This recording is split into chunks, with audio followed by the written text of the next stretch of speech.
Jemaat yang dikasihi Tuhan, mari berdoa sebelum kita membaca merenungkan firman Tuhan. Bapa di dalam surga, pemilik kehidupan kami. Kami datang di hari perhentian yang Kau berikan kepada kami. Terima kasih untuk kesempatan kami boleh datang memuji, memuliakan nama-Mu. Dan tiba waktunya bagi kami untuk membuka firman-Mu ya Tuhan. Kami mohon bukalah juga hati kami. Jadikanlah hati kami seperti tanah yang baik, supaya ketika benih firman-Mu ditaburkan, itu boleh sungguh-sungguh berakar, bertumbuh, dan juga berbuah nyata di dalam kehidupan kami, baik sebagai pribadi maupun sebagai keluarga dan juga jemaat Tuhan di muka bumi ini. Berkatilah waktu ke depan, Tuhan memimpin, yang menyampaikan, yang semua kami yang mendengarkan. Di dalam nama Tuhan Yesus Kristus Sang Firman yang hidup, kami menyerahkan pemberitaan firman-Mu. Amin. Jemaat yang dikasihi Tuhan, berkat dalam keluarga. Itulah tema perenungan kita di hari Minggu yang indah ini. Saudara yang dikasihi Tuhan, keluarga menjadi sebuah lembaga, institusi pertama yang Tuhan bentuk di dalam kehidupan manusia. Di dalam kitab Kejadian, pasal yang kedua, kita melihat bagaimana Allah menyatukan laki-laki dan perempuan di dalam sebuah ikatan pernikahan yang kudus, dan kemudian membentuk keluarga yang indah di dalam Tuhan. Berkat dalam keluarga, itu kita rindukan tentunya sebagai keluarga-keluarga Kristen yang hadir di dalam dunia ini, di dalam anugerah Allah. Namun kita juga menyadari bagaimana Kejadian pasal yang ketiga membuat kita melihat manusia memberontak kepada Allah. Allah yang seharusnya dipuji dan disembah, menjadi Allah yang kepadanya manusia mengatakan, "Aku melakukan yang aku mau, bukan lagi apa yang Tuhan kehendaki." Kerusakan karena dosa terjadi juga bukan hanya di dalam kehidupan pribadi, tetapi juga di dalam keluarga. Dan itu yang kita perhatikan di dalam Kejadian pasal yang ketiga. Ketika Tuhan bertanya kepada Adam, Adam menyalahkan Hawa. Suami istri, hubungan yang indah, yang seharusnya menjadikan Tuhan segala-galanya, telah menjadi hubungan yang menjadikan diri sebagai segala-galanya. Sehingga Adam menuding Hawa. Dan kalau kita memperhatikan dosa dan hal yang mengerikan terjadi selanjutnya juga di dalam keluarga. Kejadian pasal yang keempat menuliskan bagaimana seorang kakak, seorang abang, seorang koko tega membunuh adiknya sendiri. Dan kerusakan itu berdampak di dalam keluarga. Jika demikian, masih adakah berkat di dalam keluarga? Puji Tuhan, karena kalau kita membaca terus di dalam Alkitab, kita melihat pada akhirnya kehadiran Yesus Kristus yang menjadi jawaban bagi pergumulan manusia atas dosa. Tuhan Yesus memberikan pemulihan. Karena itu, bagi semua kita, keluarga-keluarga Kristen yang ada di dalam Kristus, kita punya masa depan yang indah, yang terus boleh menikmati berkat Allah. Dan sehingga berkat itu juga akan menjadi bagian yang kita salurkan kepada dunia di mana kita hadir. Pagi hari ini, firman Tuhan yang mendasari perenungan kita diambil dari sebuah mazmur yang indah tentang keluarga. Mazmur 128 ayat yang pertama sampai dengan ayatnya yang ke-6. Mari sama-sama kita akan membaca bagian ini. Saya bacakan di dalam Mazmur 128 ayat 1 sampai dengan ayat yang ke-6. Nyanyian ziarah. Berbahagialah setiap orang yang takut akan Tuhan, yang hidup menurut jalan yang ditunjukkannya. apabila engkau memakan hasil jerih payah tanganmu. Berbahagialah engkau dan baiklah keadaanmu. Istrimu akan menjadi seperti pohon anggur yang subur di dalam rumahmu. Anak-anakmu seperti tunas pohon zaitun sekeliling mejamu. Sesungguhnya demikianlah akan diberkati orang laki-laki yang takut akan Tuhan. Kiranya Tuhan memberkati engkau dari Sion, supaya engkau melihat kebahagiaan Yerusalem seumur hidupmu, dan melihat anak-anak dari anak-anakmu. Damai sejahtera atas Israel. Sedemikian jauh pembacaan firman Tuhan. Berbahagialah kita yang bukan hanya membacanya, tetapi merenungkannya, melakukannya dalam kehidupan kita, dan bahkan membagikannya. Jemaat yang dikasihi Tuhan, Mazmur yang indah ini menyatakan berkat Tuhan. Kita akan melihat dalam dua bagian. Bagian yang pertama di dalam ayat 1 sampai 4, ini adalah berkat Tuhan secara khusus di dalam atau atas keluarga. Dan nanti kita akan melihat juga ayat 5 dan 6 adalah berkat Tuhan atas bangsa. Sehingga kita bisa melihat Mazmur yang singkat ini sedang membicarakan berkat yang Tuhan berikan atas keluarga dan bangsa. Dan hal yang menarik kalau kita melihat bagian ini adalah sebuah nyanyian ziarah. Nyanyian ziarah biasanya adalah yang dinyanyikan oleh orang-orang Israel yang sedang berziarah ke Yerusalem. 1 tahun 3 kali, laki-laki dewasa Yahudi biasanya akan kembali ke Yerusalem untuk melakukan ibadah. Dan nyanyian-nyanyian ziarah ini yang biasanya mereka nyanyikan, lagukan sepanjang perjalanan ziarah itu. Mazmur ini adalah sebuah mazmur pengajaran atau juga yang disebut sebagai mazmur hikmat yang memberikan kepada kita apa yang penting untuk diterapkan dalam kehidupan sebagai umat Allah. Ada penafsir yang bahkan mengatakan bahwa nampaknya mazmur yang indah tentang keluarga ini juga menjadi mazmur yang biasanya dibacakan di dalam upacara pernikahan pada masa itu di kalangan orang Israel. Mari kita akan melihat berkat Tuhan ini. Yang pertama terlebih dahulu, berkat Tuhan bagi keluarga. Ayat 1 sampai dengan ayat yang keempat. Mazmur 128 ini memberikan sebuah kunci berkat bagi rumah tangga. Nyata sekali di dalam ayat yang pertama.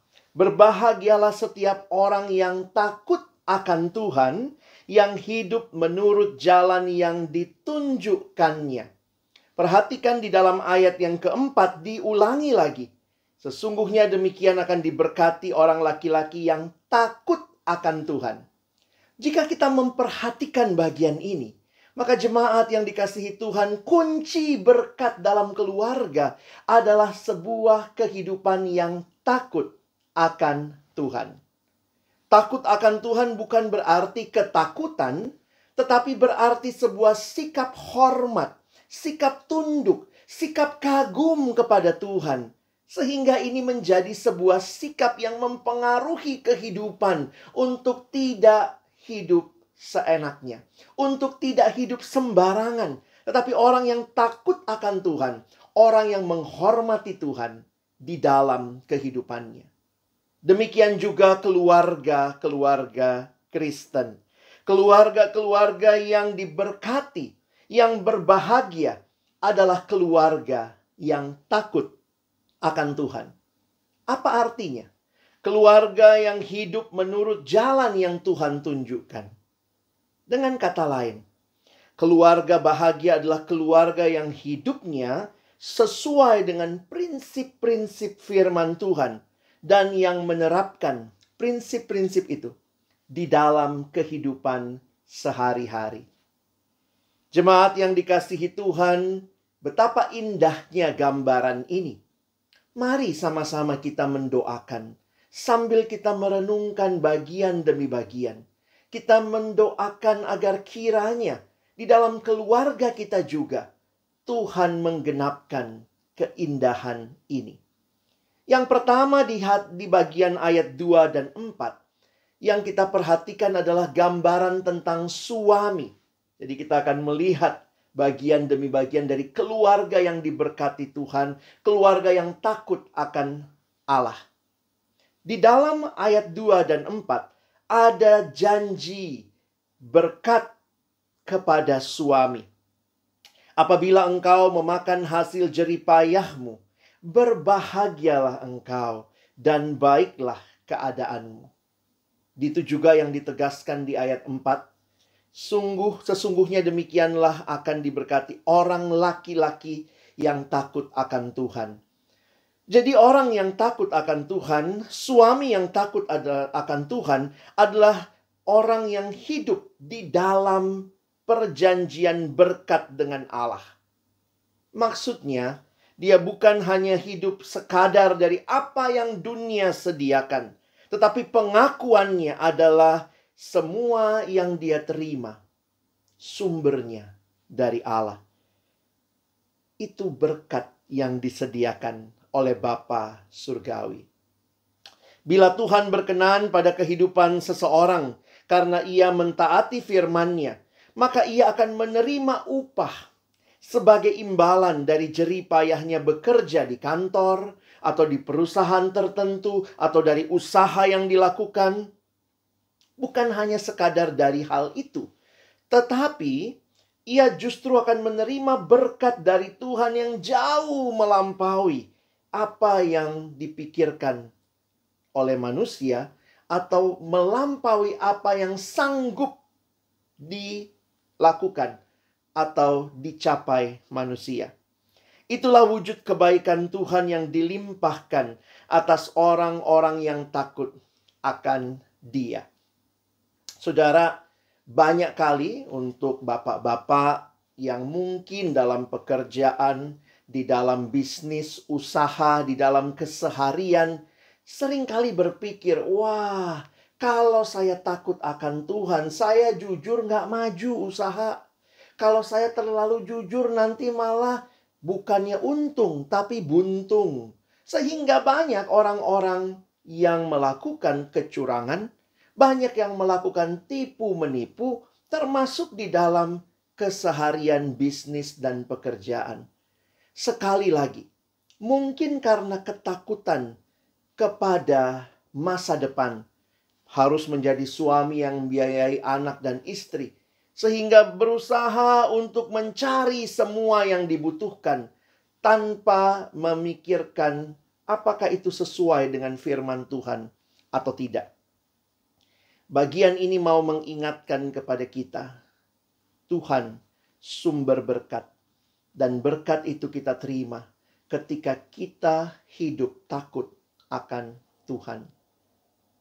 Jemaat yang dikasihi Tuhan, mungkin karena kita hidup taat kepada Tuhan, mau melakukan kehendak Tuhan, seringkali ada jalan-jalan usaha kita yang tertutup. Tapi percayalah, berkat Tuhan yang Dia sediakan melampaui apa yang kita mungkin pikirkan atau kita sedang persiapkan.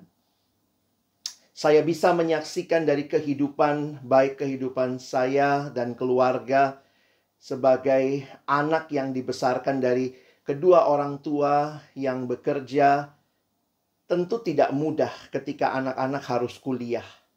Wah, biayanya nggak mudah. Bukan hanya sekarang, Bapak Ibu, waktu zaman saya berkuliah juga begitu. Saya pernah sebagai anak ya, melihat slip gaji orang tua saya. Dan waktu saya perhatikan, wah ini nggak mungkin kami kuliah kalau kita lihat slip gaji papa dan mama dicampur, ditambah pun kayaknya kalau dua anak kuliah itu berat sekali. Tapi ya, dalam anugerah Tuhan, sebagai seorang ayah, saya ingat sekali papa saya berusaha jujur. Sehingga orang mungkin bilang gitu, makanya terlalu jujur sih, nggak punya apa-apa ya di pekerjaan, hanya hidup dari gaji dan juga mungkin ada bonus, tetapi tidak banyak gitu ya. Tapi kemudian saudara, di dalam anugerah Tuhan, berkat Tuhan itu tidak melulu dari perusahaan, tidak melulu dari bisnis, tidak melulu dari usaha yang kita lakukan. Kalau kita hanya menipu supaya mendapat uang lebih banyak, betapa menyedihkan. Tuhan menyediakan beasiswa bagi kakak saya, sehingga dia bisa kuliah, bahkan kuliah di luar negeri, tanpa 1 sen pun ongkos atau uang dari keluarga. Sehingga ya hanya bagi saya akhirnya yang dibiayai oleh papa dan mama untuk studi. Saya juga perlu memikirkan hal ini. Wow, terlalu luar biasa cara Tuhan. Tapi pertanyaannya, berkat yang kita dapat dari mana? Dari hasil yang benar atau tidak? Sehingga kalau kita memperhatikan apakah kehidupan kita sebagai suami khususnya, orang laki-laki yang bertanggung jawab terhadap kehidupan keluarga, sudahkah kita membangunnya di dalam kebenaran? Saudara yang dikasihi Tuhan, pada akhirnya saya juga melihat ya, ketika mama saya di dalam kesehariannya seringkali bisa membantu orang, kadang-kadang mikir sebagai anak, untuk kita aja cukup sulit begitu ya, harus ditambah untuk anak-anak kuliah, tetapi menyisihkan uang untuk membantu saudara, keluarga yang mungkin sedang berkekurangan. Disitulah saya akhirnya melihat bagaimana berkat Tuhan tidak melulu dari apa yang kita usahakan. Banyak hal yang Tuhan sanggup berikan melampaui apa yang kita pikirkan. Yang kedua, berkat bagi istri di ayat yang ketiga. Istrimu akan menjadi seperti pohon anggur yang subur di dalam rumahmu.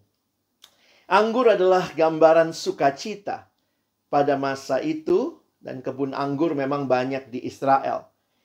Bila istri menjadi kebun anggur yang subur, ia tidak sekadar berbuah lebat, tetapi keluarganya pasti tidak akan kekurangan. Inilah anggur yang digambarkan sukacita dan damai sejahtera yang melimpah senantiasa. Semakin lama usia pernikahan mereka, semakin mereka menikmati kebahagiaan di dalam rumah tangga. Kiranya ini juga menjadi sukacita. Suami yang takut akan Tuhan, istri yang hidup takut akan Tuhan, istri yang boleh menjadi berkat bagi keluarganya. Dan ayat yang ketiga, bukan hanya suami tadi, istri, tetapi ayat 3 bicara tentang anak-anak. Anak-anakmu seperti tunas pohon zaitun sekeliling mejamu. Ini adalah gambaran sebuah kehidupan yang penuh kekuatan dan energi. Pohon zaitun adalah pohon yang kuat dan tidak mudah roboh. Anak-anak akan kuat dan kokoh dalam iman karena mereka telah melihat teladan yang baik dari kedua orang tuanya di dalam melakukan firman Tuhan. Dengan demikian, mereka tidak mudah diombang-ambingkan oleh berbagai penyesatan di zaman ini. Jadi anak muda generasi ini, saya pikir semua generasi punya tantangannya sendiri. Tapi di generasi ini kita melihat pengaruh negatif begitu masif, begitu gampang diakses, begitu mudah. Apalagi dengan perkembangan teknologi informasi. Kita hidup dalam dunia yang semakin gila, semakin merajalela kebusukan, narkoba, free sex, pornografi. Pertanyaannya, bagaimana kita menyiapkan anak-anak kita, generasi masa depan? Generasi masa depan bukan hanya buat keluarga, tapi juga buat gereja.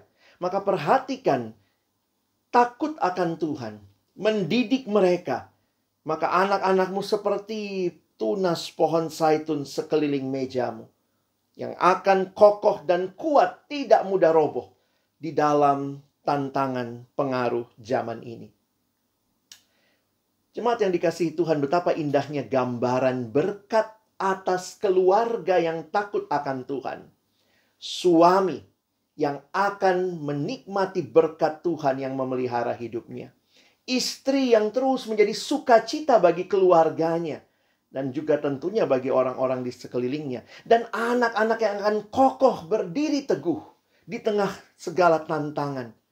Kuncinya, berkat Tuhan, adalah hidup yang takut akan Tuhan, hidup di dalam jalan-jalan Tuhan.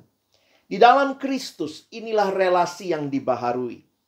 Jika kita membaca kitab Efesus pasal yang ke-5 dan Efesus pasal yang ke-6, jemaat bisa mencari dan menemukan bagaimana indahnya relasi ini dibaharui di dalam Kristus. Istri dikatakan tunduklah kepada suamimu seperti kepada Kristus. Suami dikatakan kasihilah istrimu. Anak kepada orang tua, anak harus hormatilah orang tuamu, taatilah mereka. Dan orang tua kepada anak dikatakan jangan bangkitkan amarah dalam hati anak-anakmu.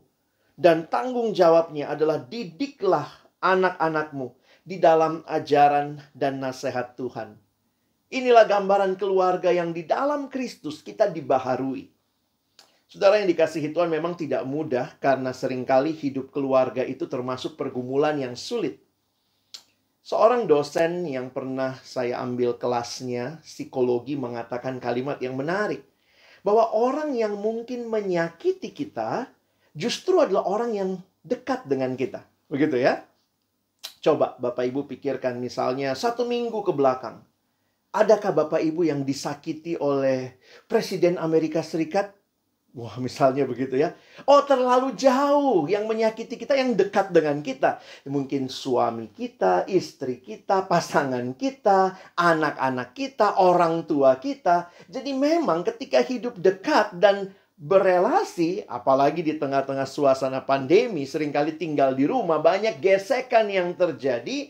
Ini menunjukkan betapa kita makin membutuhkan anugerah Allah untuk boleh mengalami kehidupan di dalam Kristus, yang di dalam Yesus ada nasihat, ada kasih, ada pengampunan, dan ini semua Tuhan sediakan bagi kita. Mari kita mulai di dalam keluarga kita. Menikmati berkat-berkat Tuhan, belajar untuk percaya ada pemulihan di dalam Tuhan. Pemulihan relasi suami istri, relasi orang tua anak, relasi-relasi yang di dalamnya kita membutuhkan pengampunan, saling terbuka, saling berbagi. Jemaat yang dikasihi Tuhan, inilah berkat Tuhan bagi keluarga. 2 ayat terakhir bicara berkat Tuhan bagi bangsa. Kalau perhatikan, kiranya Tuhan memberkati engkau dari Sion, supaya engkau melihat kebahagiaan Yerusalem seumur hidupmu. Ini berkat atas umat Israel secara khusus pada waktu itu. Dan bukan hanya generasi itu. Perhatikan ayat yang ke-6. Dan akan melihat anak-anak dari anak-anakmu. Damai sejahtera atas Israel. Jemaat yang dikasihi Tuhan, apa yang dimaksud dalam bagian ini? Bahwa hidup yang takut akan Tuhan, kalau saya kaitkan, ternyata keluarga yang takut akan Tuhan tidak hanya akan jadi berkat bagi keluarganya, tetapi perhatikan, dia akan jadi berkat bagi bangsa. Dan inilah sesuatu yang indah. Tuhan tidak hanya memberkati keluarga kita, supaya kita menikmati berkat Tuhan, tapi Tuhan memberkati kita supaya kita bahkan menjadi berkat bagi, bukan hanya bagi keluarga, bagi tetangga, tetapi bagi bangsa. Sehingga kalau Bapak Ibu Saudara jemaat yang dikasihi Tuhan memperhatikan, keluarga menjadi unit terkecil dari sebuah bangsa. Jadi bayangkan, kalau keluarga hancur, semakin banyak keluarga hancur, itu sebenarnya tanda-tanda kehancuran sebuah bangsa. Tetapi sebaliknya, ketika keluarga hidup benar, takut akan Tuhan, suami, istri, anak-anak, maka itu akan menjadi kontribusi yang luar biasa bagi keutuhan, ketahanan, ketangguhan sebuah bangsa. Saya mencoba merenungkan bahwa ini menjadi bagian bagi orang Kristen seharusnya. Ketika kita membangun kehidupan keluarga yang takut akan Tuhan, itu kontribusi besar bagi bangsa ini. Dan indah sekali, bukan hanya bagi bangsa ini sekarang, tetapi bagi generasi yang akan datang, akan melihat anak-anak dari anak-anakmu. Ini sebuah berkat yang berkelanjutan yang bisa kita pahami ketika ada keluarga-keluarga yang hidup benar. Tuhan memberkati bangsa saat ini, bahkan juga bagi generasi ke depan. Karena itulah dalam sebuah kutipan Paus Yohanes Paulus II, almarhum, mengatakan dalam bahasa Inggris, "As the family goes, so goes the nation, and so goes the whole world in which we live." Demikianlah ketika keluarga itu berjalan tentunya dengan baik, dalam takut akan Tuhan, demikian juga akan terus ada keberlangsungan sebuah bangsa dan bahkan dunia di mana kita hidup. Bapak Ibu Saudara yang dikasihi Tuhan, hari ini kita melihat berkat Tuhan atas keluarga. Tetapi ingatlah, tidak pernah Tuhan hanya memberkati keluarga demi keluarga, tetapi akhirnya menjadi kontribusi yang indah bagi masyarakat dan bahkan bangsa. Mungkin Bapak Ibu pikir, wah, Pak Pendeta terlalu ideal gambarannya. Suami saya masih suka bohong. Suami saya mungkin masih melakukan ini itu. Yang suami bilang, istri saya Pak Pendeta boro-boro jadi sukacita. Cerewetnya luar biasa. Istri saya marah-marah melulu. Mungkin anak-anak bilang, saya nggak lihat teladan yang baik dari papa mama. Orang tua juga bilang, ini anak-anak nggak tahu diri. Anak-anak zaman sekarang kurang ajar. Saudara, apakah ini menjadi sebuah hal yang harus kita biarkan? Kiranya firman Tuhan hari ini mengevaluasi kita. Kita tidak menuding. Tuh dengar, kamu istri, itu dengar. Istri bilang, tuh suami dengar, itu khotbahnya buat kamu. Ini semua untuk kita. Mari evaluasi terlebih dahulu hidup kita. Dan menyadari bahwa Tuhan sekali lagi memberi kesempatan untuk kita hidup benar. Hidup takut akan Dia. Dan karena itu, mulai dari diri kita. Mulai dalam relasi yang dipulihkan dalam keluarga kita. Saling mengampuni. Saling mengasihi. Tidak ada dari kita yang sempurna. Tetapi di dalamnya kita semua bertumbuh di dalam keserupaan dengan Kristus. Berkat Tuhan, Tuhan mau curahkan bagi hidup keluarga jemaat yang dikasihi Tuhan. Mari, bangunlah hidup kita masing-masing sebagai bagian dalam sebuah keluarga. Dan rindukanlah berkat itu mengalir juga dalam hidup kita. Memberkati rumah tangga yang lain, memberkati jemaat Tuhan, memberkati masyarakat di sekitar kita. Dan menjadi pilar-pilar membangun bangsa yang kuat. Kiranya Tuhan menolong kita. Bukan hanya menjadi pendengar firman yang setia, tapi jadi pelaku-pelaku firman Tuhan. Amin.